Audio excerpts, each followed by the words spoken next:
चलिए, आज एक बहुत ही ज़रूरी बल्कि जान बचाने वाले टॉपिक पर बात करते हैं। सोचिए अगर कोई अकेला हो और उसे हार्ट अटैक आ जाए तो क्या करना चाहिए? ये जानकारी सिर्फ पता होना ज़रूरी नहीं है, ये किसी की ज़िंदगी बचा सकती है। तो सीधा इसी सवाल पर आते हैं। जरा सोचिए, कोई इंसान घर में अकेला है और अचानक उसे हार्ट अटैक के लक्षण महसूस होने लगते हैं। उस एक एक पल की कीमत होती है। ऐसे में सही कदम उठाना जिंदगी और मौत के बीच का फासला तय कर सकता है। देखिए, किसी भी मुश्किल से निपटने का पहला कदम होता है उसे पहचानना। अगर लक्षणों को सही समय पर पहचान लिया जाए तो मदद पहुंचने तक का कीमती वक्त मिल जाता है। तो चलिए सबसे पहले हार्ट अटैक के इन चेतावनी संकेतों पर नजर डालते हैं। अक्सर जो सबसे पहला और कॉमन साइन देखने को मिलता है वो है सीने में बेचैनी। ये एक तरह का दबाव, भारीपन या जकड़न जैसा महसूस हो सकता है। जरूरी नहीं कि दर्द बहुत तेज हो, कभी कभी ये हल्का सा भी लग सकता है, लेकिन इसे नज़रअंदाज करने की गलती बिल्कुल नहीं करनी चाहिए।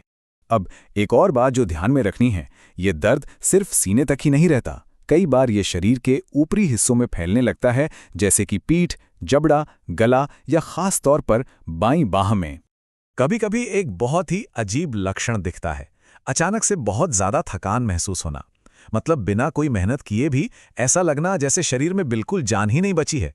ये भी दिल पर पड़ रहे तनाव का एक बड़ा संकेत हो सकता है। इसके साथ ही सांस का फूलना, चाहे सीने में दर्द हो या ना हो, ये अपने आप में एक गंभीर लक्षण है। और अक्सर इसके साथ ठंडा पसीना भी आता है, जो ये बताता है कि शरीर अंदर से किसी बड़ी मुश्किल से जूझ रहा है। और हाँ, चक्कर आना, सिर घूमना या जी मिचलाना, इन्हें भी हल्के में नहीं लेना चाहिए। ये संकेत भी अक्सर दूसरे लक्षणों के साथ आते हैं और इन पर तुरंत ध्यान देने की जरूरत होती है। ठीक है, तो मान लीजिए कि ये लक्षण पहचान लिए गए। अब क्या? अब आता है एक्शन लेने का टाइम। आइए जानते हैं वो 8 कदम जो ऐसी सिचुएशन में किसी की जान बचा सकते हैं। तो देखिए, एक साफ प्लान है। सबसे पहले जो भी काम कर रहे हैं उसे फौरन रोक दें और आराम से बैठें या लेट जाएं। फिर अगर घर में एस्पिरिन है तो 75 से 100 mg की एक गोली चबानी है। हाँ, निगलनी नहीं, चबानी है, ताकि वो जल्दी काम करे और खून को पतला करने में मदद करे। फौरन इमरजेंसी सर्विस को फोन लगाएं और हो सके तो दरवाजा खोल दें, ताकि मदद करने वाली टीम आसानी से अंदर आ सके। आराम से तकिए का सहारा लेकर बैठें, किसी घरवाले या पड़ोसी को मैसेज कर दें और शांत रहने की कोशिश करते हुए गहरी सांस लें।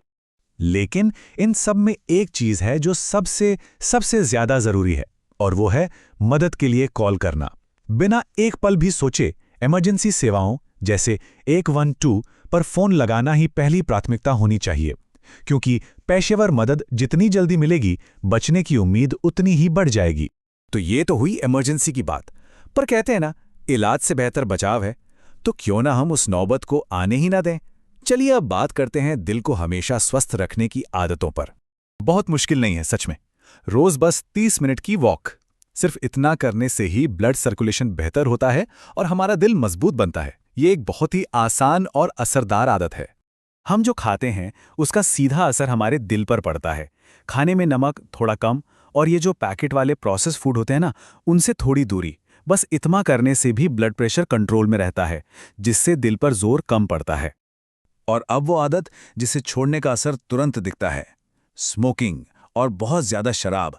इन्हें अलविदा कहने से दिल की बीमारियों का खतरा बहुत बहुत कम हो जाता है। ये अपनी सेहत के लिए उठाया गया एक बहुत बड़ा और शक्तिशाली कदम है। तो कुल मिला के बात यह है कि जानकारी ही ताकत है। ये जानना कि किसी मुश्किल घड़ी में क्या करना है और उस मुश्किल को आने से कैसे रोकना है, ये हमें अपने ही स्वास्थ्य का कंट्रोल देता है। ये हमें सशक्त बनाता है। तो इन सब बातों के बाद एक सवाल अपने आप से पूछना बनता है, एक सेहतमंद दिल की तरफ बढ़ने के लिए अपनी जिंदगी में वो पहला बदलाव कौन सा होगा? इसका जवाब हम सबको अपने अंदर ही खोजना है।